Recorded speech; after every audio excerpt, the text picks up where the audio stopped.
This is the new computer industry. Software is no longer programmed just by computer engineers. Software is programmed by computer engineers working with AI supercomputers. We have now reached the tipping point of accelerated computing. We have now reached the tipping point of generative AI. And we are so excited to be in full volume production of the H100. This is going to touch literally every single industry. Let's take a look at how H100 is produced.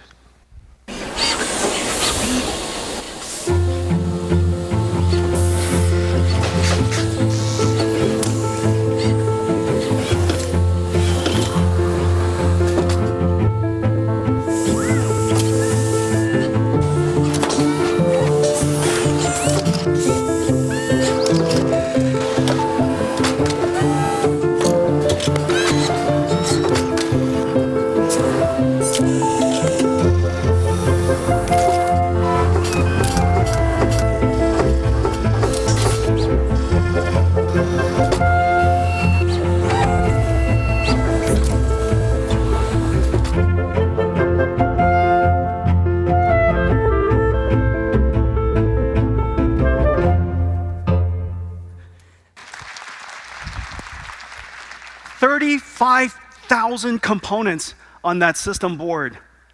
8 Hopper GPUs. Let me show it to you. Whoosh. All right, this, I would lift this, but I still have the rest of the keynote I would like to give. This is 60 pounds, 65 pounds. It takes robots to lift it, of course, and it takes robots to insert it because the insertion pressure is so high and has to be so perfect. This computer is $200,000. And as you know, it replaces an entire room of other computers. It's the world's single most expensive computer that you can say, the more you buy, the more you save.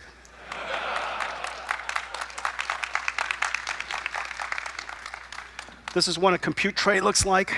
Even this is incredibly heavy. See that? So this is the brand new H100 with the world's first computer that has a transformer engine in it. The performance is utterly incredible. There are 2 fundamental transitions happening in the computer industry today. All of you are deep within it and you feel it. There are 2 fundamental trends. The first trend is because CPU scaling has ended. The ability to get 10 times more performance every 5 years has ended. The ability to get 10 times more performance every 5 years at the same cost is the reason why computers are so fast today. That trend has ended. It happened at exactly the time when a new way of doing software was discovered, deep learning. These 2 events came together and is driving computing today. Accelerated computing and generative AI. This way of doing software, this way of doing computation, is a reinvention from the ground up, and it's not easy. Accelerated computing has taken us nearly 3 decades to accomplish. Well, this is how accelerated computing works. This is accelerated computing used for large language models, basically the core of generative AI. This example is a $10 million server, and so $10 million gets you nearly 1,000 CPU servers, and to process this large language model takes 11 gigawatt hours, 11 gigawatt hours. Okay, and this is what happens when you accelerate this workload with accelerated computing. And so with $10 million, for a $10 million server, you buy 48 GPU servers. It's the reason why people say that GPU servers are so expensive. Remember, people say GPU servers are so expensive. However, the GPU server is no longer the computer. The computer is the data center. Your goal is to build the most cost-effective data center, not build the most cost-effective server. Back in the old days when the computer was the server, that would be a reasonable thing to do. But today, the computer is the data center. So for $10 million, you buy 48 GPU servers. It only consumes 3.2 gigawatt hours and 44 times the performance. Let me just show it to you one more time. This is before, and this is after, and this is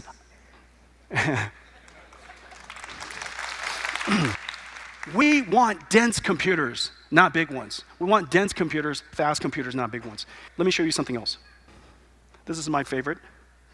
If your goal is to get the work done, and this is the work you want to get done, ISO work, okay? This is ISO work. All right, look at this.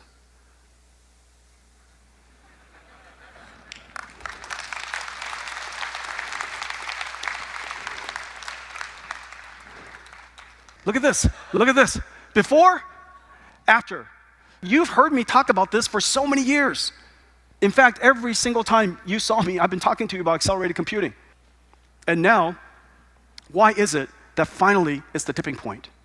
Because we have now addressed so many different domains of science, so many industries, and in data processing, in deep learning, classical machine learning, so many different ways for us to deploy software, from the cloud to enterprise to supercomputing to the edge. So many different configurations of GPUs, from our HGX versions to our Omniverse versions to our cloud GPU and graphics versions. So many different versions. Now, the utilization is incredibly high. The utilization of NVIDIA GPU is so high, almost every single cloud is overextended.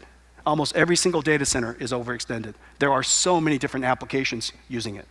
So we have now reached the tipping point of accelerated computing. We have now reached the tipping point of generative AI.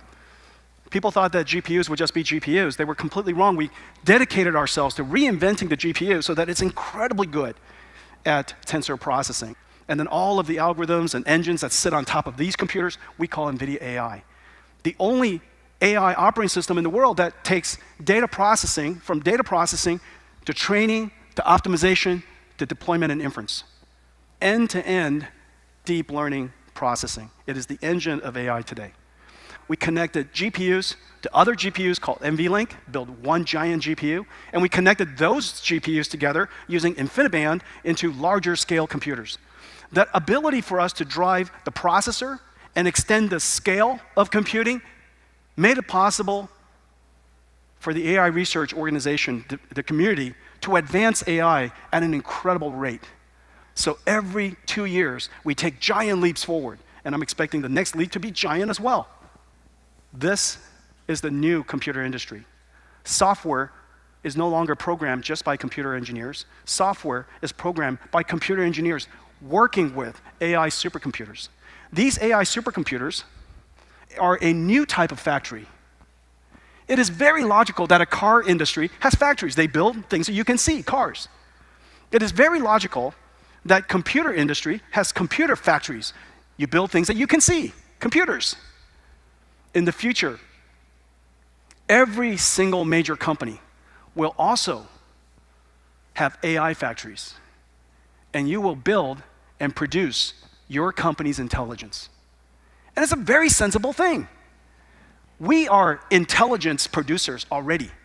It's just that the intelligence producers, the intelligence are people. In the future, we will be intelligence producers, artificial intelligence producers. And every single company will have factories. And the factories will be built this way, using accelerated computing and artificial intelligence. We accelerated computer graphics by 1,000 times in 5 years. Moore's law is probably currently running at about 2 times. 1,000 times in 5 years. 1,000 times in 5 years is 1,000,000 times in 10. We're doing the same thing in artificial intelligence. Now, the question is, what can you do when your computer is 1,000,000 times faster? What would you do if your computer was 1,000,000 times faster? Well, it turns out that we can now apply the instrument of our industry to so many different fields that were impossible before. This is the reason why everybody is so excited. There's no question that we're in a new computing era. There's just absolutely no question about it. Every single computing era, you could do different things that weren't possible before. And artificial intelligence certainly qualifies. This particular computing era is special in several ways. One, it is able to understand information of more than just text and numbers. It can now understand multimodality, which is the reason why this computing revolution can impact every industry. Every industry. Two, because this computer doesn't care how you program it. It will try to understand what you mean. because it has this incredible large language model capability. And so the programming barrier is incredibly low. We have closed the digital divide. Everyone is a programmer now. You just have to say something to the computer. Third, this computer, not only is it able to do amazing things for the future, it can do amazing things for every single application of the previous era, which is the reason why all of these APIs are being connected into Windows applications here and there, and browsers, and PowerPoint, and Word. Every application that exists will be better because of AI. You don't have to just AI. This generation, this computing era, does not need new applications. It can succeed with old applications, and it's going to have new applications. The rate of progress, because it's so easy to use, is the reason why it's growing so fast. This is going to touch literally every single industry. And at the core, just as with every single computing era, it needs a new computing approach. The last several years, I've been talking to you about the new type of processor we've been creating. And this is the reason we've been creating it. Ladies and gentlemen, Grace Hopper is now in full production. This is Grace Hopper. Nearly 200 billion transistors in this computer. Oh, 蛮重的. Look at this. This is Grace Hopper. This processor is really quite amazing. There are several characteristics about it. This is the world's first accelerated computing processor that also has a giant memory. It has almost 600 gigabytes of memory that's coherent between the CPU and the GPU. And so the GPU can reference the memory, the CPU can reference the memory, and any unnecessary copying back and forth could be avoided. The amazing amount of high-speed memory lets the GPU work on very, very large data sets. This is a computer. This is not a chip. Practically the entire computer is on here. All of the uses low-power DDR memory, just like your cell phone, except this has been optimized and designed for high-resilience data center applications. So let me show you what we're going to do. So the first thing is, of course, we have the Grace Hopper Superchip. Put that into a computer. The second thing that we're going to do is we're going to connect 8 of these together using NVLink. This is an NVLink switch. So 8 of this connect into 3 switch trays into 8 Grace Hopper pod. These 8 Grace Hopper pods, each one of the Grace Hoppers are connected to the other Grace Hopper at 900 gigabytes per second. 8 of them connected together as a pod, and then we connect 32 of them together with another layer of switches. And in order to build this, 256 Grace Hopper superchips connected into 1 exaflops. 1 exaflops. You know that countries and nations have been working on exaflops computing and just recently achieved it. 256 Grace Hoppers for deep learning is 1 exaflop transformer engine, and it gives us 144 terabytes of memory that every GPU can see. This is not 144 terabytes distributed. This is 144 terabytes connected. Why don't we take a look at what it really looks like? Play, please.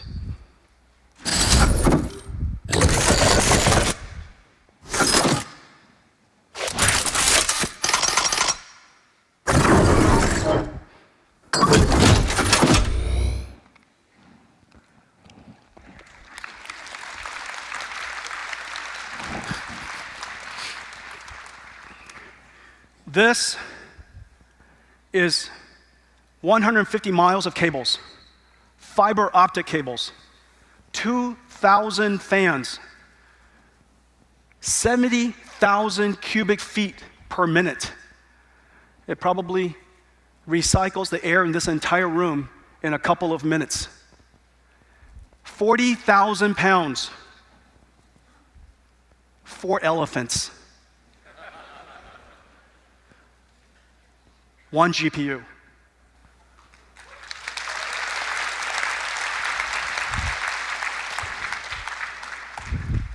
If I can get up on here This is actual size. So this is our brand new 𝘀𝗲𝗿𝗃𝗶𝗃𝗀𝗃 AI supercomputer. It is one giant GPU, utterly incredible. We're building it now, and we're so excited that Google Cloud, Meta, and Microsoft will be the first companies in the world to have access. And they will be doing exploratory research on the pioneering front, the boundaries of artificial intelligence with us.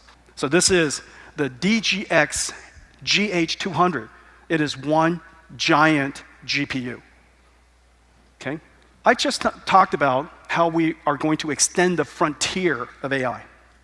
Data centers all over the world, and all of them over the next decade will be recycled and re-engineered into accelerated data centers and generative AI capable data centers. But there are so many different applications in so many different areas. Scientific computing, data processing, cloud and video and graphics, generative AI for enterprise, and of course the edge. Each one of these applications have different configurations of servers, different focus of applications, different deployment methods, and so security is different, operating system is different, how it's managed is different. Well, this is just an enormous number of configurations. And so today we're announcing, in partnership with so many companies here in Taiwan, the NVIDIA MGX. It's an open modular server design specification, and it's designed for accelerated computing. Most of the servers today are designed for general purpose computing. The mechanical, thermal, and electrical is insufficient for a very highly dense computing system. Accelerated computers take, as you know, many servers and compress it into one. You save a lot of money, you save a lot of floor space, but the architecture is different. And we designed it so that it's multi-generation standardized, so that once you make an investment, our next generation GPUs and next generation CPUs and next generation DPUs will continue to easily configure into it so that we can have best time to market and best preservation of our investment. Different data centers have different requirements, and we've made this modular and flexible so that it could address all of these different domains. Now, this is the basic chassis. Let's take a look at some of the other things you could do with it. This is the Omniverse OVX server. It has x86, 4 L40s, BlueField-3, 2 CX7, 6 PCI Express slots. This is the Grace Omniverse server. Grace, same 4 L40s, BF3, BlueField-3, and 2 CX7s. Okay, this is the Grace Cloud Graphics server. This is the Hopper NVLink Generative AI Inference server. And of course, Grace Hopper liquid cooled, okay, for very dense servers. And then this one is our dense general purpose Grace Superchip server. This is just CPU. And it has the ability to accommodate 4 Grace CPUs or 2 Grace Superchips. Enormous amounts of performance. In ISO performance, Grace only consumes 580 watts for the whole server, versus the latest generation CPU servers, x86 servers, 1,090 watts. It's basically half the power at the same performance. Or another way of saying, you know, at the same power, if your data center is power constrained, you get twice the performance. Most data centers today are power limited. And so this is really a terrific capability. We're going to expand AI into a new territory. If you look at the world's data centers, the data center is now the computer. And the network defines what that data center does. Largely, there are 2 types of data centers today. There's the data center that's used for hyperscale, where you have application workloads of all different kinds. The number of CPUs, the number of GPUs you connect to it is relatively low. The number of tenants is very high. The workloads are loosely coupled. And you have another type of data center. They're like supercomputing data centers, AI supercomputers, where the workloads are tightly coupled. The number of tenants far fewer, and sometimes just one. Its purpose is high throughput on very large computing problems. And so supercomputing centers and AI supercomputers and the world's cloud, hyperscale cloud, are very different in nature. The ability for Ethernet to interconnect components of almost from anywhere is the reason why the world's internet was created. If it required too much coordination, how could we have built today's internet? So Ethernet's profound contribution is this lossy capability, is resilient capability, and because so, it basically can connect almost anything together. However, a supercomputing data center can't afford that. You can't interconnect random things together because that billion-dollar supercomputer, the difference between 95% networking throughput achieved versus 50% is effectively $500 million. Now, it's really important to realize that in a high-performance computing application, every single GPU must finish their job so that the application can move on. In many cases where you do all reductions, you have to wait until the results of every single one. So if one node takes too long, everybody gets held back. The question is, how do we introduce a new type of Ethernet that's, of course, backwards compatible with everything, but is engineered in a way that achieves the type of capabilities that we can bring AI workloads to the world's any data center? First, adaptive routing. Adaptive routing basically says, based on the traffic that is going through your data center, depending on which one of the ports of that switch is over-congested, it will tell BlueField-3 and it will send it to another port. BlueField-3 on the other end would reassemble it and present the data to the GPU without any CPU intervention. Second, congestion control. Congestion control, it is possible for certain different ports to become heavily congested, in which case each switch will see how the network is performing and communicate to the senders, please don't send any more data right away because you're congesting the network. That congestion control requires basically an overriding system, which includes software, the switch, working with all of the endpoints to overall manage the congestion or the traffic and the throughput of the data center. This capability is going to increase Ethernet's overall performance dramatically. Now, one of the things that very few people realize is that today there's only one software stack that is enterprise secure and enterprise grade. That software stack is CPU. And the reason for that is because in order to be enterprise grade, it has to be enterprise secure, it has to be enterprise managed, and enterprise supported. Over 4,000 software packages is what it takes for people to use accelerated computing today in data processing, in training, in optimization, all the way to inference. So for the very first time, we are taking all of that software and we're going to maintain it and manage it like Red Hat does for Linux. NVIDIA AI Enterprise will do it for all of NVIDIA's libraries. Now, enterprise can finally have an enterprise-grade and enterprise-secure software stack. This is such a big deal. Otherwise, even though the promise of accelerated computing is possible for many researchers and scientists, it's not available for enterprise companies.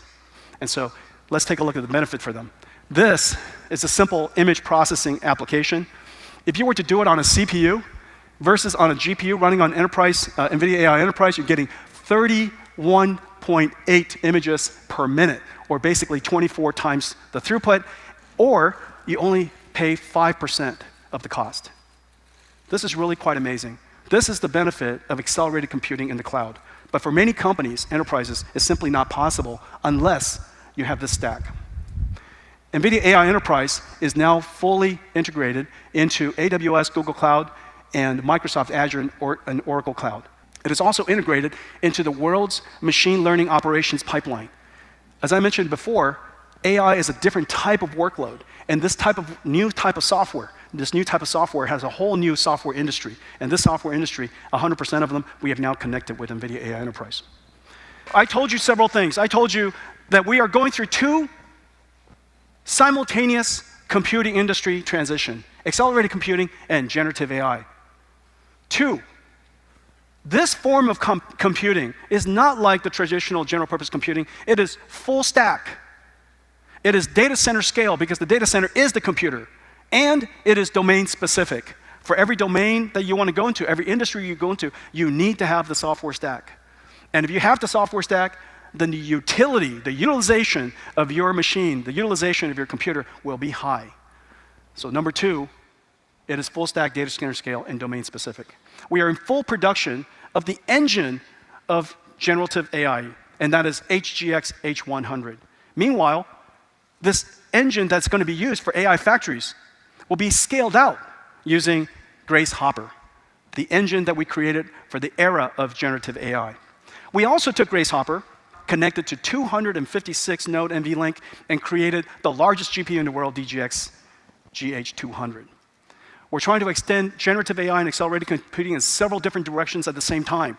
Number one, we would like to, of course, extend it in the cloud so that every cloud data center can be an AI data center. Not just AI factories and hyperscale, but every hyperscale data center can now be a generative AI data center. And the way we do that is the Spectrum-X. It takes 4 components to make Spectrum-X possible. The switch, the BlueField-3 NIC, the interconnects themselves, the cables are so important in high-speed communications, and the software stack that goes on top of it. We would like to extend generative AI to the world's enterprise. And there are so many different configurations of servers, and the way we're doing that with partnership with our Taiwanese ecosystem, the MGX modular accelerated computing systems. We put NVIDIA in the cloud so that every enterprise in the world can engage us to create generative AI models and deploy it in an enterprise-grade, enterprise-secure way in every single cloud. I want to thank all of you for your partnership over the years. Thank you.